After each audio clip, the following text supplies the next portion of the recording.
yourself. My name is Adwitya Kalsaswandi in PM 244-11010. In this video, I will present etika bisnis dan tanggung jawab. Etika bisnis dan tanggung jawab sosial, kunci keberlanjutan global.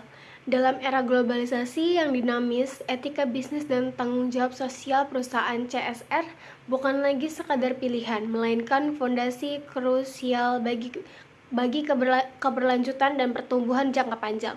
Presentasi ini akan memandu Anda memahami bagaimana praktik bisnis yang beretika dan komitmen sosial dapat membukakan pintu menuju peluang global yang tak terbatas.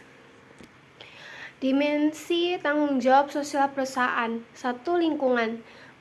Mengurangi dampak lingkungan melalui praktik berkelanjutan, efisiensi energi, dan pengolahan limbah yang bertanggung jawab. 2. Sosial. Meningkatkan kesejahteraan komunitas lokal melalui program pendidikan kesehatan dan pemberdayaan ekonomi. 3. Tata kelola. Memastikan transparansi, akuntabilitas, dan praktik bisnis yang adil dalam semua aspek operasi perusahaan. Studi kasus keberhasilan implementasi etika dan CSR. Unilever melalui Sustainable Living Plan, Unilever berhasil mengurangi dampak lingkungan dan meningkatkan dampak sosial sambil tetap mencapai pertumbuhan bisnis yang signifikan. 2. Patagonia dikenal karena komitmennya terhadap lingkungan. Patagonia menggunakan bahan daur ulang dan mendukung organisasi lingkungan membangun loyalitas pelanggan yang kuat. 3.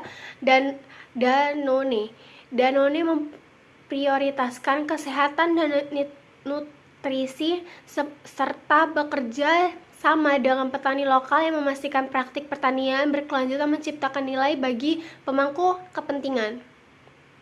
Langkah-langkah praktis untuk mengintegrasikan etika. 1. Menetapkan kode etik.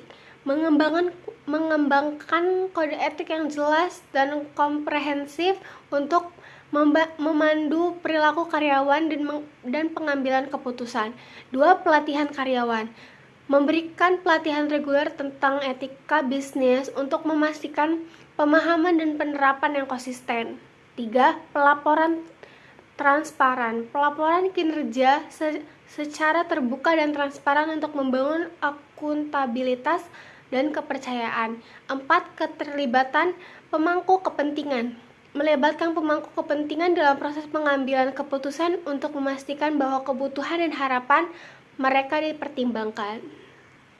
Membangun keunggulan kompetitif melalui CSR. Diferensiasi merek. CSR membedakan merek dari pesaing dan menarik pelanggan yang peduli. 2. Talenta unggul. Perusahaan dengan reputasi CSR yang baik menarik dan mempertahankan talenta terbaik. 3. Akses modal. Investor semakin mencapai perusahaan dengan kinerja ESG yang kuat. Dengan menjadikan CSR sebagai bagian integral dari strategi bisnis, perusahaan dapat menciptakan keunggulan kompetitif yang berkelanjutan. This is what I can say.